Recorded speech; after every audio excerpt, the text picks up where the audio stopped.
our maturity stage. So we look at strategy overall, and this is going to be all-encompassing for enterprise mobility. It's going to hit the platform, the apps, the process, and the people. Because having a clear, cohesive mobility strategy that covers all of your policies, all of your practices, your center of excellence is going to be key to everything else that you do. Because you can build a mobile app, but that's not building a mobile app strategy. Your platform for device management, for security, the technology you're going to use for application deployment, distribution. Then the apps themselves, how you're going to build those apps. There's lots of different ways to build mobile apps. There's lots of mobile apps out there that you can just pull off the shelf. What do you put together in that phase? Process, the architecture, your center of excellence is going to allow you to repeat steps over and over as you deploy more and more apps. And then, most importantly, under the strategy, is the people. And when I talk about people, I talk about two aspects of the people.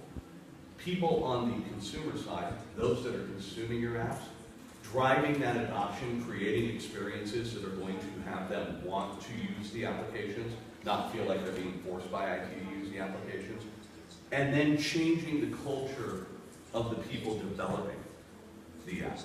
Because mobile application development is very different from traditional IT application development.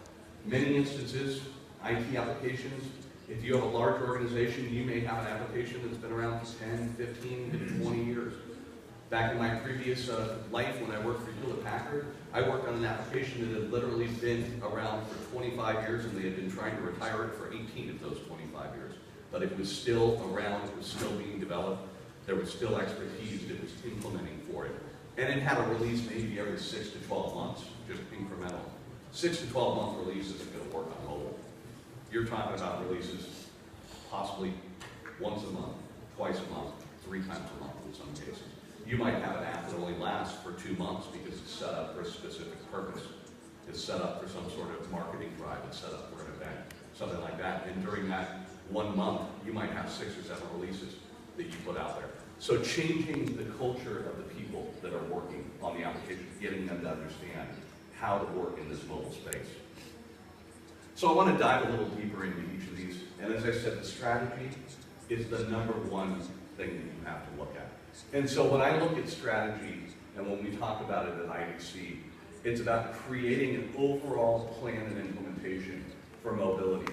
Mobility from the data center to the application and everything in between.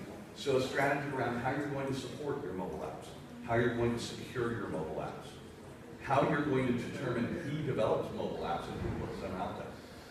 So the one thing that we look at with this is creating a center of excellence around mobility. Mobility is going to cross every area of your IT organization. You can't just have a mobile app development team that develops a mobile app, because mobile apps are going to hit every area. They're going to hit your HR systems. They're going to hit your pricing system.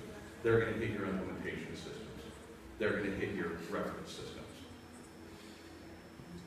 To be successful there, you want to have a center of excellence where you have an executive sponsorship and you have a program that's set up that has the ability to make decisions about what is going to be done in the mobile space across those organizations, and is sitting there to help out those individuals that come from those application teams to develop, can give them the guidance to properly implement mobile apps, so that when you put a mobile application out, it's the same as this mobile application over here, and this mobile application over here, and this mobile application here. And when I say the same, I don't mean the same user interface. Each is unique, but the back end, the security, the support structure, the testing policies, the deployment platform, and the development platform is all consistent and is all repeatable.